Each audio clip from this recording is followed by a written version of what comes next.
Hey, once again, good morning. Another message in the bottle. Hey, I'll throw this one out there. And once again, I think the other one there's that'll be coming out soon is a little sporadic. There are a lot of thoughts going on there. The one thing that I guess that putting out that message in the bottle is I hope people are paying attention to what is going to go on in Europe, what is happening in the United States in the sense of energy. Um, People realize that Europe does not have adequate access to energy for heating coming up this winter. Um, the supply of natural gas up in the northeast of the United States is also being cut, um, which is they're talking blackouts possibly this winter. Imagine that in the United States, plentiful energy, blackouts, no heat, no energy, just insane. So I hope everybody's paying attention to what's really going on when you're voting, when you go out to vote here in, I don't know, 20 days, whatever. I hope everybody votes. I really do. I'm not going to tell you who you should vote for. That is not my thing. I don't explain who I'm going to vote for because, once again, it's about free thinking. And free thinking is so important, I think, that so many people have forgotten what that's about. I absolutely don't vote a party line. I don't. So I vote for a person. Um, and that's what I would encourage everybody else to do is vote for a person, not a party line. When Clinton once said, it's the economy, stupid. Yeah, it's the economy, stupid. But is it really, right? So the economy, and at the same time, how about just common sense? So it's almost like a plead that people do go on vote. I hope everybody does. I don't know who really watches on age groups and all that kind of stuff. Um, but by all means, the garbage that is being put out on ads that I have to watch, I try to skip through them as fast as I can because I really can't stand the political ads that are out there because all they do is attack each other. Because they don't explain what they actually stand for. Everybody wants to bring back an abortion issue at a federal level, which is absolutely insane. It's stupid. That's my opinion because it was never meant to be in the federal hands. It was supposed to be in the state hands. And I think if you live in a state, if you believe that abortion should be legal, then by all means, you got to go vote, right? That's how you do it at a state level. If you're against it, again, go out and vote for the people that are against it. But at the same time, it's state level, not federal level. Supreme Court ruled that it's not in the Bill of Rights, right? So therefore, the federal government cannot give a right um, without adding an amendment to the Constitution. So for them to codify, right? So in other words, they would pass a law that the president would sign, which would then be illegal, which seems to be happening a lot lately. Um, Absolutely insane. So I hope people and I'm not trying to educate or be condescending. I promise you, all I want to do is encourage you to go vote and say, you know what, at a state level, at a local level, get involved in politics. Go vote, find out who these people are, find out how long they've been in office. Again, in my past videos, I've said to everybody, 2 terms is a limit for me. I think anybody that's been in there longer than 2 terms, get them the hell out. That's what I think. Let them go back to having a real job, not being a politician for the career and livelihood. That's insane. Um, so, anyways, I hope that everybody goes out and votes. I hope they get involved in their local politics and realize who these people are that you're voting for. Please don't go party lines on this one. I think there's good and bad in all of them. I've said already that, I think I said in past videos, Mitch McConnell, I'm certainly not in favor. Nancy Pelosi, my gosh, these people, I mean, who. So for me, it would be like putting my parents in charge. For some of those, it'd be grandparents in charge, and other people it's great grandparents they're going to vote for to put in charge. I love my grandparents. I wish they were all still around, and I know my kids love their grandparents. And but at the same time, I don't think that the relation in age and generational, it's just not the same. You don't ask your grandparents for a technology question. You don't ask your grandparents. um, they're great at history. They're great at sharing lessons. They're great at sharing stories and that you can learn from. That's great.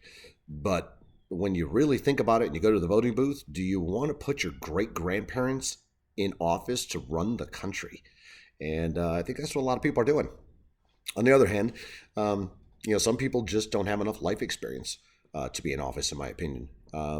and if they don't understand economics, if they don't understand the real game of politics, if they don't have the ability to communicate effectively, um, then they should not be in office either, right? Because they could speak certain things that get on the news that gain traction just because it's a thing, right? And then the media perpetuates it, and then people tend to believe it. You know, so I don't know if I've ever said, but I live in Ohio, in the state of Ohio, and I watched a commercial the other day. I just had to shake my head, and it was about a 10-year-old girl.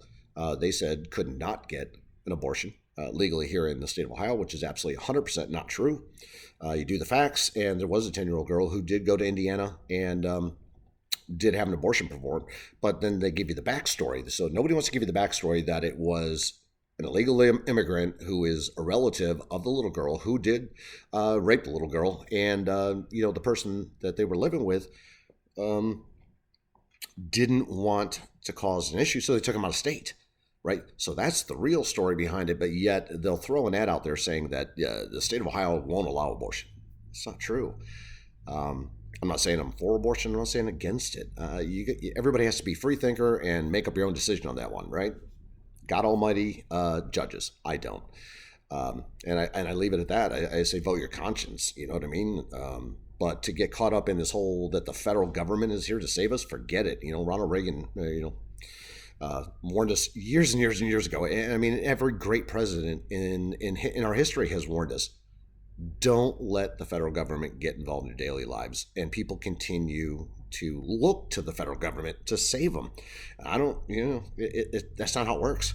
Federal government is not there to save you. The federal government there is, they're all about control. That's it. So where should the control lie? It is back in the states and the counties and the cities. It's kind of like if I don't like the taxation rate in the city in which I live, I can move to a different city, get lower taxes. Might have to pay a little more for the house, but I get a lower tax rate. In the end, I win because taxes that I'm paying on property is never coming back to me as a gain. It's a loss, right? So, and then you just look at these politicians and all they want to do. And even here in the state of Ohio, I would tell you, Mike DeWine, not a big fan. He was the very first governor to shut down a state during the COVID scenario.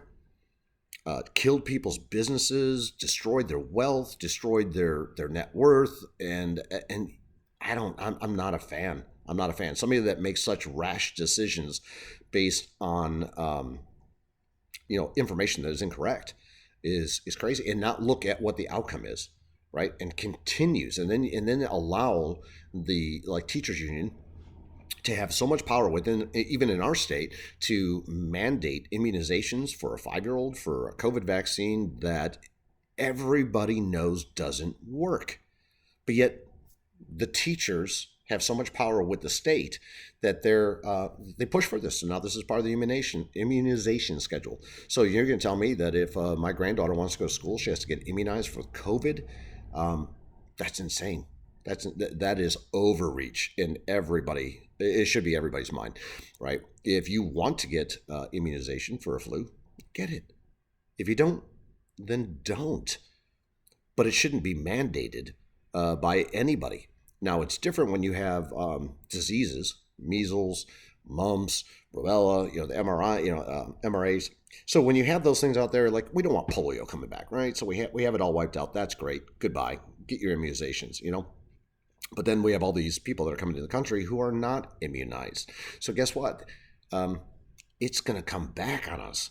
So I would tell you, myself and my kids, for the old plague type of stuff, get the normal immunizations. Yeah, I think that makes sense. Vaccinations.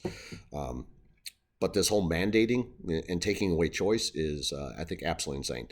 But anyways, I do live in the state of Ohio, and I don't know how many people this will reach in the state of Ohio, but I'll tell you what, you want to write my name in? It's right there on the name of the channel, Tony Mazzio.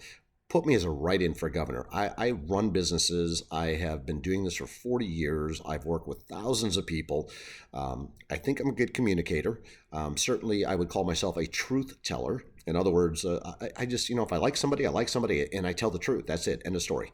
If I don't like somebody, it's generally because of their actions or their behaviors don't align with the values and behaviors. that make any sense. So common sense, I think, is really missing from our political landscape. But yeah, if you want, I would love to be able to serve. I know it's late in the process and everything else, but you want to write me in and I could win, have at it. I would love to be the governor of a state, especially in the state of Ohio. I think it's phenomenal. We are one of the only states in the entire country that basically have every resource necessary to be self-supportive. Um, Most people don't realize that. And so that's a huge power. When you can be self-sufficient, you then have the ability to have sovereignty and demand things. Is there any reason for us in the state of Ohio to be paying such high state taxes? Absolutely not. Um, and yet it happens. So years ago it was much lower, and they just keep raising and raising and raising. And they keep spending, spending, spending, and yet they create a surplus.